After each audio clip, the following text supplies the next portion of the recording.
This is Harry Wismer with another edition of Sports Time, brought to you by Bethlehem Steel Company, steelmakers, fabricators, and shipbuilders for the nation.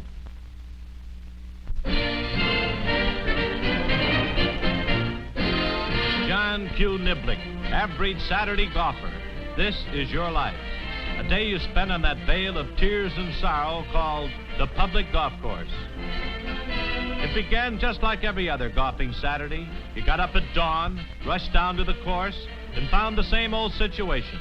Lines and lines and lines of cars. Hundreds of people there before you. John Q. Niblick.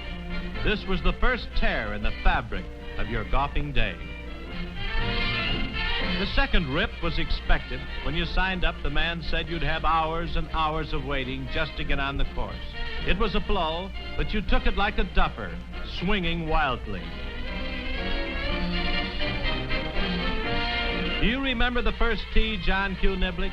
You and your foursome could barely find sitting room, a place to squat while waiting. You spent the morning there, arguing old golf scores, grumbling, arguing, grumbling, and then unexpectedly it happened. It was your turn to tee off. A crowd gathered for the big moment, a crowd of those still waiting.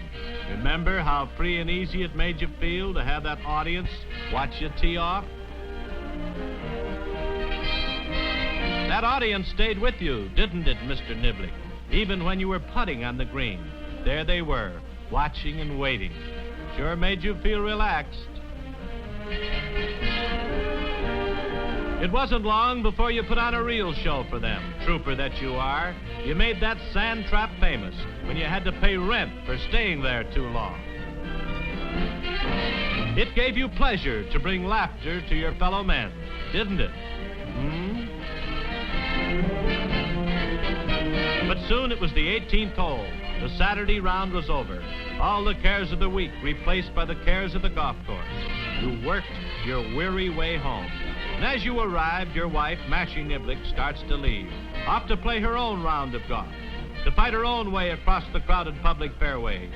And as she fades into the sunset, you wave a weak farewell. John Q. Niblick, average Saturday golfer. That was your life.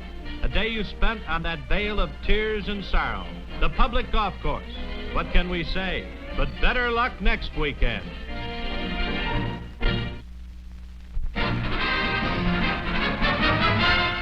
In baseball's dugouts, they're talking about Cincinnati's Ted Kluszewski.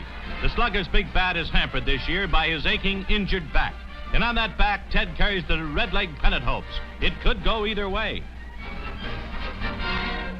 Yankee infielder Billy Martin, a real pepper pot. Reporter Tom McMorrow asks him a leading question. Now, Bill, you've been quoted in one of the papers as saying that you thought you were the best second baseman in baseball, and people say you're very cocky. What about that?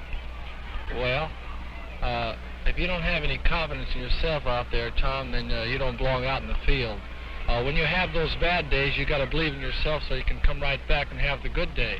But if you just quit on yourself, say, well, there's somebody else out there better than I am, then you're not going to be a very good ball player. You got to believe that you're the best out there. Maybe you, the whole country don't think you are, but you have to think you are yourself. Javelin throwing Spanish style, good for lots of distance, but just outlawed by the NCAA. This type of throw resulted in fantastic flings by these Spanish athletes who invented it. But now the code says you can't turn around completely before letting go of the shaft. A victory for convention. In Spain, they say CC, but in America, it's no-no. Lou Hode, out of tennis since February when he injured himself, is back in action now, aiming for repeat titles at the French, English, and American championship tourneys. That's good news for the fans who like his kind of smashing game. If Hode's scorching style carries him to that title sweep, he'll reap a fortune when and if he turns professional. So far, the young Australian whiz kid has turned up his nose at the money, but he's due to reconsider. After all, $100,000 makes a lot of sense.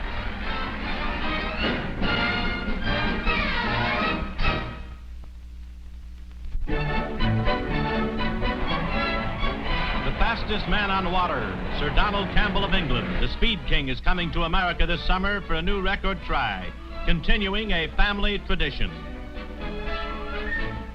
It started with his famous father, the late Sir Malcolm Campbell, here watching son Donald christen the original Bluebird. That was years ago. Now Don Campbell has his own craft, Bluebird II, a sleek hydroplane that is jet-propelled. In it, Don Campbell rules the waves as his father did. He made his last record attempt here 2 years ago on Nevada's Lake Mead. It's difficult to tell how fast we'll be able to go, because we're still learning this lake, where these huge mountains are very deceptive. They upset your perspective and judgment of distance. And you look to be on top of them, where in actual fact you're probably a mile away. So we'll have to see how we go. It went, as Campbell himself would say, rather well that time. After 3 flameouts, 3 false starts, he hit his stride, zoomed across the water faster than man had dreamed, averaged 216 miles an hour, hit speeds as high as 239 on some runs, broke the barrier for good, wrote history with his ripples on Lake Mead.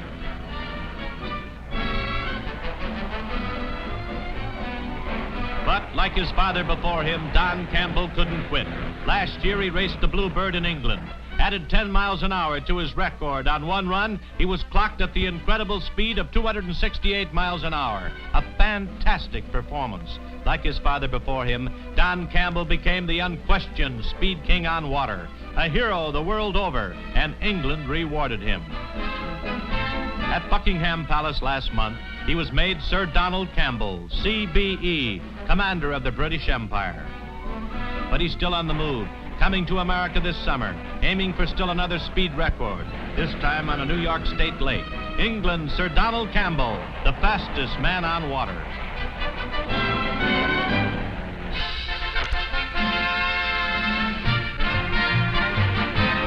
The old 1-2 north of the border, Canadian Army Boxing Championships. It's lightweight Johnny Chesson in the white trunks going round and round with Pete Roulette. But the whirl is about over for Roulette. Chesson lands a good one. Roulette thinks it over, then passes out. He knew his number was up anyway. The champ, Johnny Chesson.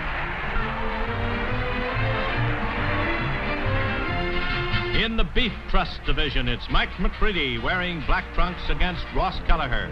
McCready is the defending heavyweight champ. Kelleher is just defending himself, that is, and not doing too well either. This brawl turns into a knockout of a bout. Also, but not before, McCready leaves dents all over poor Kelleher, pounding home pile driver shots at will. Bye-bye, Kelleher, the winner and still Canadian Army champion, Mike McCready. Whether you're a do-it-yourself hobbyist or just a home emergency repairman, doing a job well requires a variety of good tools. Hardware manufacturers have devoted themselves to designing and testing tools for home use and have developed special tools for every job. Bethlehem Steel Company does its share by supplying the fine alloy and carbon steels that are indispensable to good home workshop equipment. This hammerhead, for example, was forged from quality carbon steel, then heat-treated to withstand years of rough treatment without cracking or chipping. On the other hand, alloy steel went into this chisel to make certain it will hold its keen cutting edge for hours of tough woodworking. Even the toughest jobs become a pleasure with quality tools made from Bethlehem steel.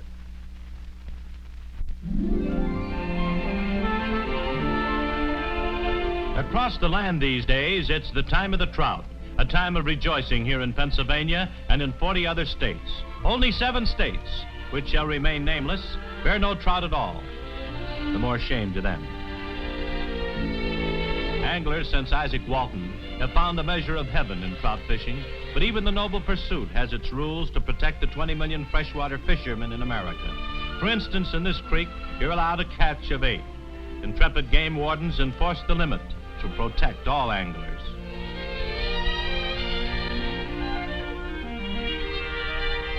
This lad, for being won over, will be warned, not arrested. A lost prize, perhaps, but think of the story he can tell now about the one that got away. On the saltwater front, it's Navy frogmen taking a busman's holiday, diving into the blue Caribbean depths for a fling at spearfishing, a sport for a new sort of Isaac Walton. Like a true sailor, he's sighted his target and speared same. But that's only one way of doing it. Elsewhere, the Navy's frogmen are going after bigger game, scanning the coral caves, armed only with a knife and a sporting instinct. Suddenly, a frogman strikes, grabs a shark by the tail. This razor-toothed creature may be small, but his bite can leave you several pounds lighter. It's a battle to the finish, the shark's finish. The frogman wards off every toothy lunge and pounds his point home, right into the shark's underside. Close, quick action, but the end is at hand, in the frogman's hand. Americans go fishing from the trout streams to the Caribbean.